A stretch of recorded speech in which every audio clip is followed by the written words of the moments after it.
Clara, look at the screen. You're having another episode. Just sign the management papers and we'll take you to a place where you can finally rest. My husband Simon stood over me with a look of fake heartbreak, while the video of me screaming in terror played for a room full of billionaire investors. He didn't mention that he staged that panic attack just to prove I was mentally unfit to run the firm I built from my bedroom. They think because I'm afraid of crowds, I'm afraid of them. They forgot that I designed every inch of this building, and I've locked the master files behind a code only my voice can break. Before I show you how I demolished his career without ever leaving my house, please like and subscribe, but only if you believe brilliance shouldn't be silenced. Tell me in the comments what one thing you've built that you'd never let someone steal. Now let's go back to the day my husband decided I was a liability. 5 years ago, I didn't just marry Simon, I married the face of my own talent. I was a rising star in architectural school, but a traumatic elevator accident during my final year left me with a crippling case of agoraphobia. The world outside my front door became a sea of predatory noise, a vast expanse of panic that I couldn't navigate. Simon, a mediocre designer with a silver tongue and the looks of a movie star, stepped into the void. He promised to be my hands, my voice, and my connection to the industry. "You create the magic in here, Clara," he'd whisper, kissing my temple as I sat hunched over my dual-monitor setup in our high-tech apartment. "I'll go out there and fight the battles. We're a team. You're the brains and I'm the brand." For the first 3 years, the arrangement was perfect. I designed the minimalist Aether Towers and the award-winning Glass Ribbon Museum from the safety of my home office. Simon took the meetings, shook the hands, and accepted the trophies. We became the darlings of the architectural world, or rather, he did. To the public, I was the supportive private wife who preferred a quiet life. In reality, I was the engine of a multi-million-dollar firm, working 18-hour days while Simon spent his afternoons at golf clubs and his evenings at gala dinners. The rot started slowly. I began to notice discrepancies in the project timelines. Simon started pushing me for simpler designs, things he could explain more easily to clients without sounding out of his depth. "Don't get too technical, Clara. The investors just want a pretty picture. They don't care about the structural integrity of the light wells," he'd say, dismissively tossing my schematics aside. Then came Mia.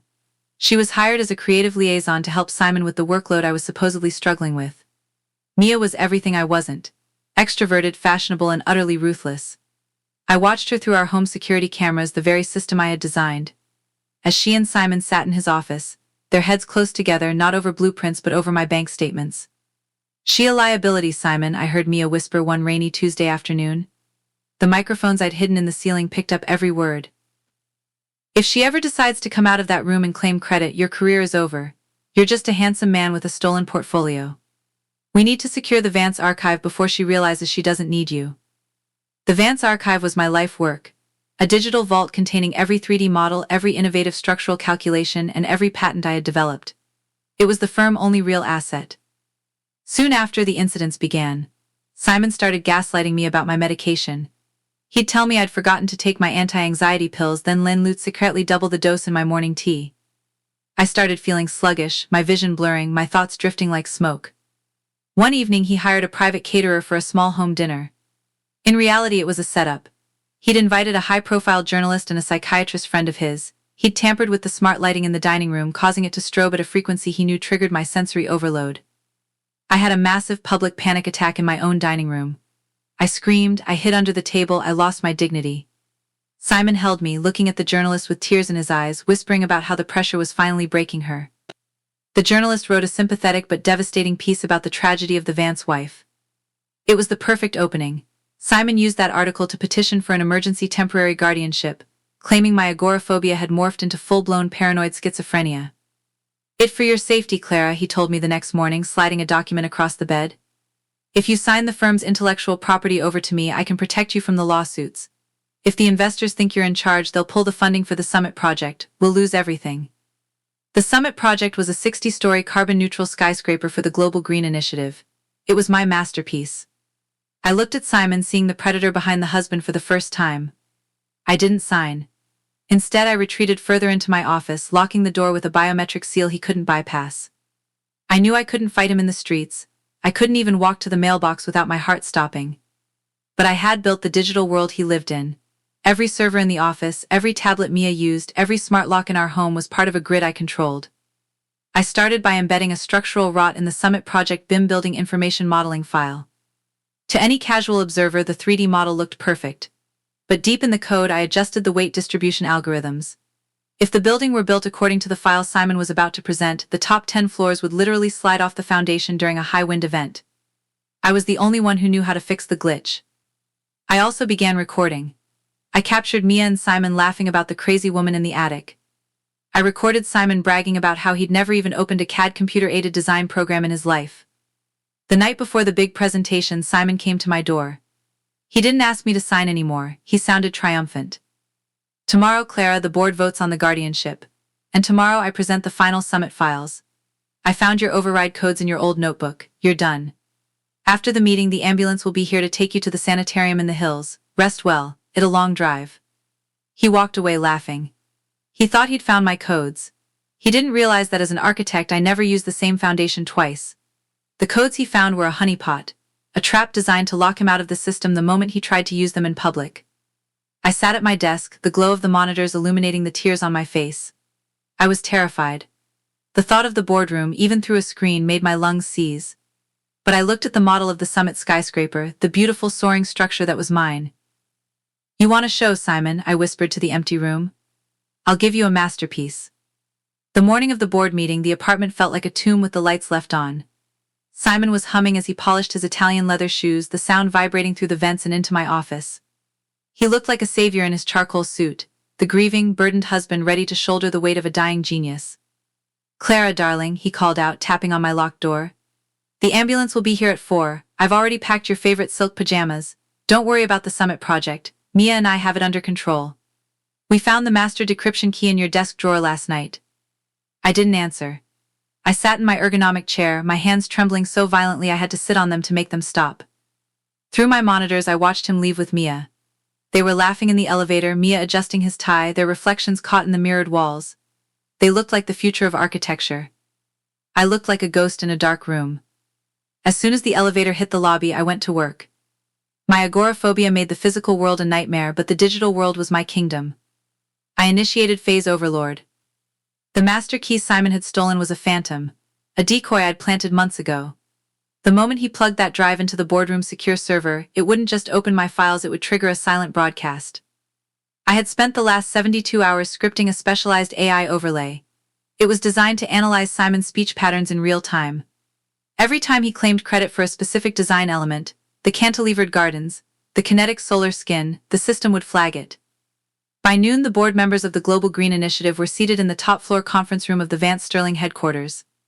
I could see them through the building integrated security feed. They were the titans of industry, people who didn't tolerate failure.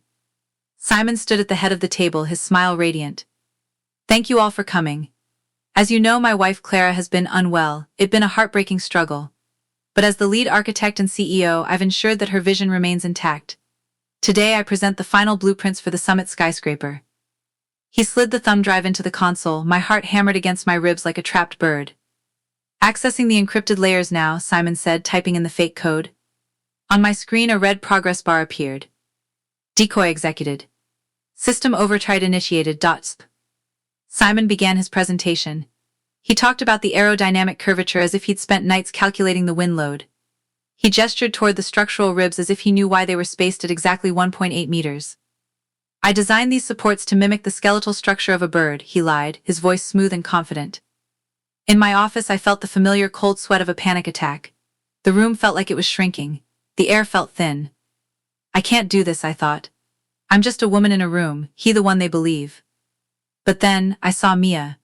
She was sitting in the corner of the boardroom smirking, already typing out a press release about my unfortunate commitment to a private facility. Anger is a powerful antidote to fear. I reached for my headset.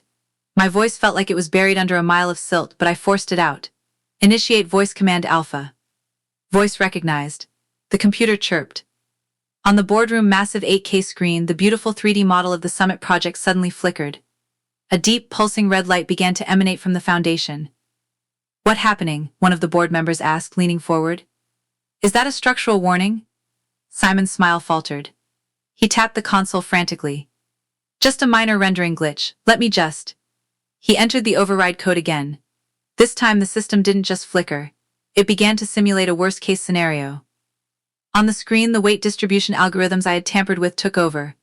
Under the digital simulation of a standard gale force wind, the top third of the building, the masterpiece began to groan. Then it buckled.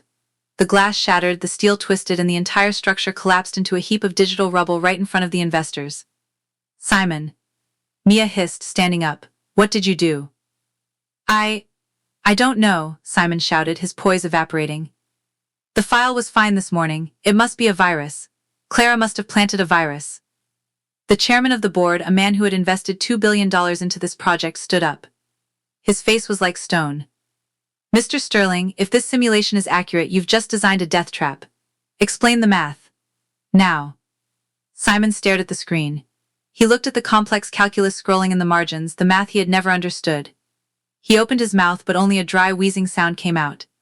He was a man who knew how to sell a house, but he had no idea how to build one. This was the moment. The ambulance was only 2 hours away.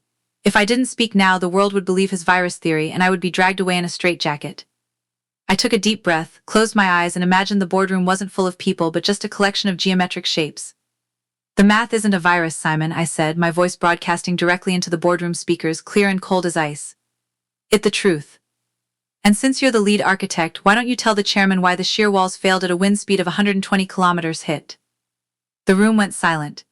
Simon looked at the hidden speakers in the ceiling as if they were haunted. "Clara," he whispered. "I'm right here, Simon," I said, the red light of the live feed glowing on my camera. "I've been here the whole time, watching you try to build a legacy on a foundation of sand." The silence in the boardroom was heavy, the kind of silence that precedes a structural collapse. On the massive 8K screen, the digital ruins of the Summit project flickered in a haunting crimson light.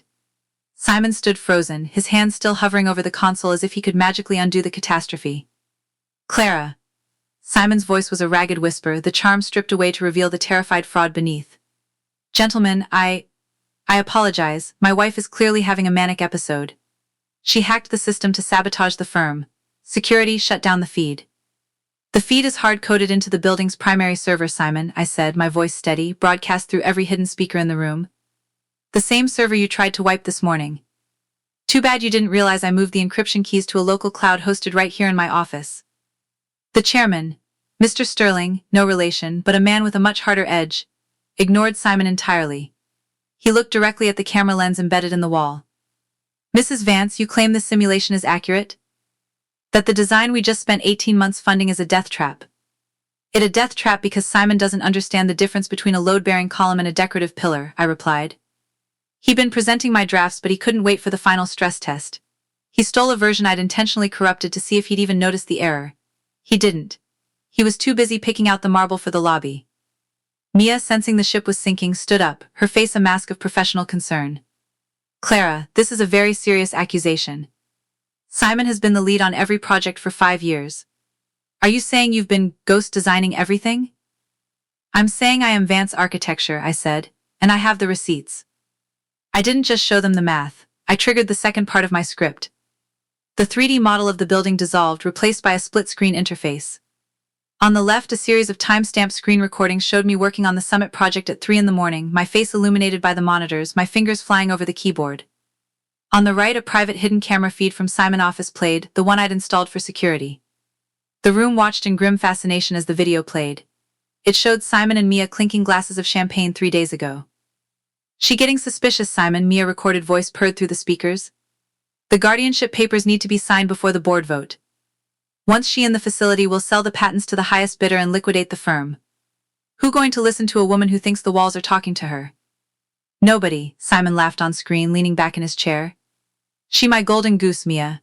But she laying her last egg tonight." The board members shifted in their seats, looks of pure disgust directed at the man standing at the head of the table. Simon's face turned a sickly shade of gray. He lunged for the console, trying to rip the cables out, but the system logged a biometric lock. "Step away from the table, Mr. Sterling," the chairman said, his voice like a falling guillotine. "This is a setup," Simon screamed, his voice cracking. "She crazy, she agoraphobic. She can't even walk out her front door. You're going to believe a woman who hides in the dark over me?" "I believe the math, Simon," I said, my heart racing, but for the first time in years it wasn't from fear.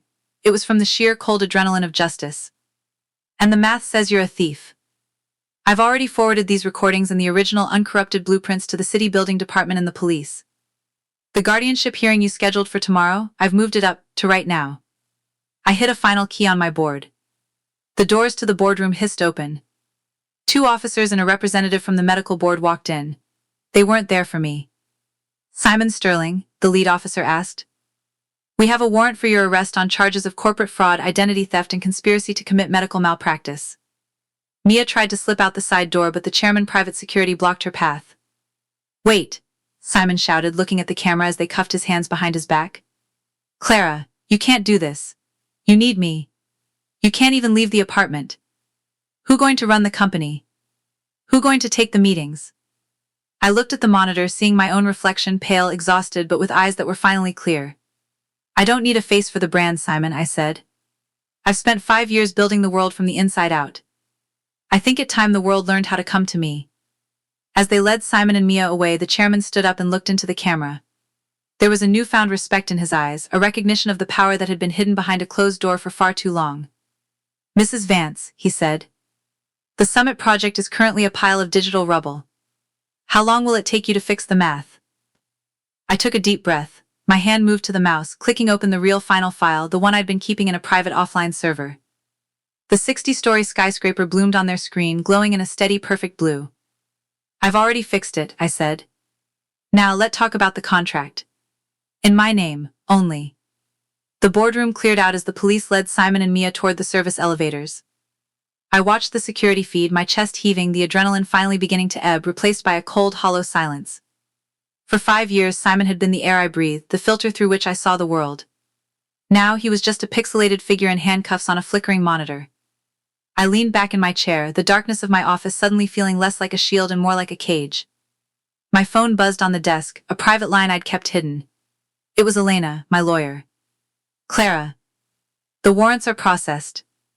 The guardianship petition has been officially retracted by the medical board based on the evidence of tampering. You're legally autonomous again.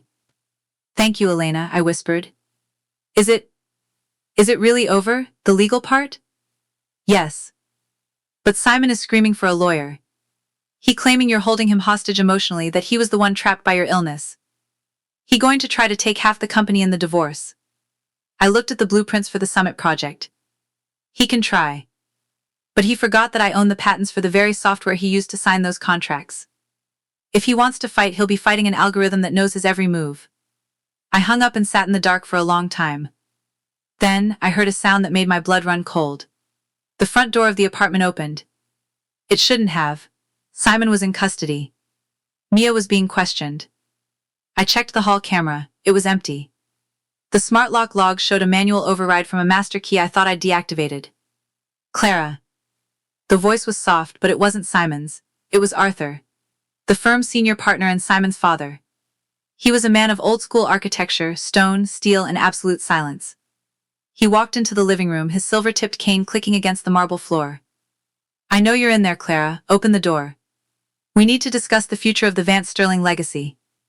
I didn't open the door. I turned on the intercom. There is no Vance Sterling legacy, Arthur. There is only Vance. Your son is a thief. My son is a fool, Arthur snapped, his shadow stretching across my office door. He was supposed to manage you, not provoke you. But you've gone too far. You've humiliated this family. You've put a $2 billion project at risk to settle a domestic dispute. A domestic dispute, I laughed, a sharp, jagged sound. He tried to have me committed. He was drugging me, Arthur, did you know? Arthur went silent. He didn't deny it. He just leaned against the door, his voice dropping to a low, persuasive hum. I knew he was taking measures to ensure the firm's stability. Clara, look at yourself. You're a woman who can't even look at the sun without shaking. You need a face. You need a protector. If you send Simon to prison, the bank pulls the loans, the firm collapses. You'll be a genius sitting in a pile of debt in a foreclosed apartment. I'd rather be broken free than rich and buried, I said. Then you're a bigger fool than he is, Arthur said. He pulled a small device from his pocket, a signal jammer. Suddenly my monitors flickered and went to static. My connection to the boardroom, to Elena, to the outside world, gone. I've spent 40 years building this name, Clara. I won't let a shut-in ruin it in an afternoon. You're going to sign a statement saying the video was a deep fake, an experiment in AI design gone wrong. We'll say Simon was in on the joke. We'll save the contract. He began to shoulder the door. My biometric seal was strong, but Arthur wasn't trying to hack it. He was a man of physical force. He started to use a heavy fire axe he'd taken from the hallway. Thwack! Thwack! The wood of my sanctuary began to splinter. Panic, real and suffocating, rose in my throat. My heart felt like it was going to burst through my ribs. The walls were closing in, literally. I backed away from the door, tripping over a stack of hard drives. I can't leave. I can't go out there. The axe head broke through the center panel. Arthur's cold gray eye appeared in the gap. Sign the papers, Clara. Or I'll have you carried out of here in a way that no doctor will ever question. I looked at my computer. The screens were dead. The digital world had failed me. I looked at the window, the floor-to-ceiling glass that looked out over the city. It was 20 stories down. I looked at the splintering door. Arthur was reaching through, groping for the internal lock. In that moment I realized something. Simon had spent 5 years telling me I was broken. Arthur was telling me I was weak. But I had built the tallest buildings in the world. I knew how to handle pressure. I knew how to stand against the wind. I didn't reach for a pen. I reached for the heavy glass award on my desk, the one Simon had accepted on my behalf last year. I didn't wait for Arthur to break in. I unlocked the door myself. Arthur stumbled forward, surprised by the sudden lack of resistance. Before he could raise the axe, I stepped into the light of the living room, the first time I had crossed that threshold in months. The brightness of the city lights through the windows felt like a physical blow, but I didn't fall. "The firm isn't yours, Arthur," I said, my voice shaking but loud. "And I am not your ghost." I didn't hit him. I didn't have to. Behind him the elevator dinked.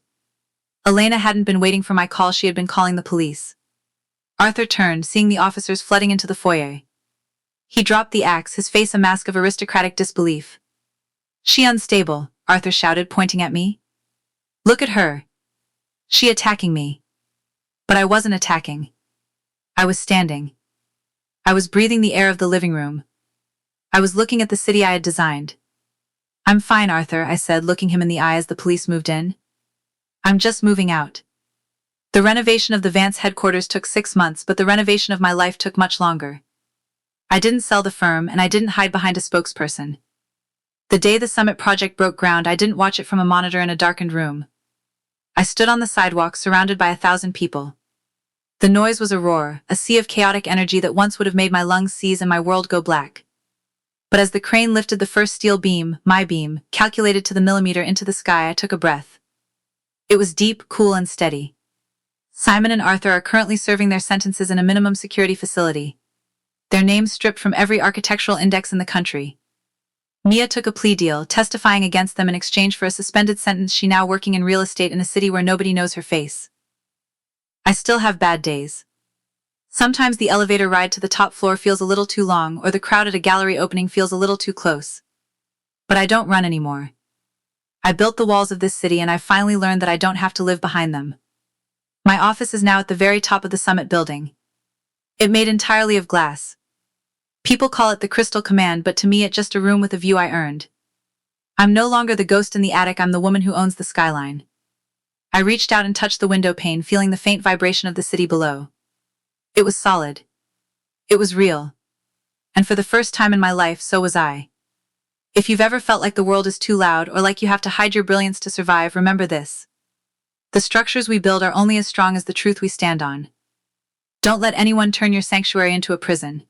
If Clara's story helped you find your footing today, please leave a comment below.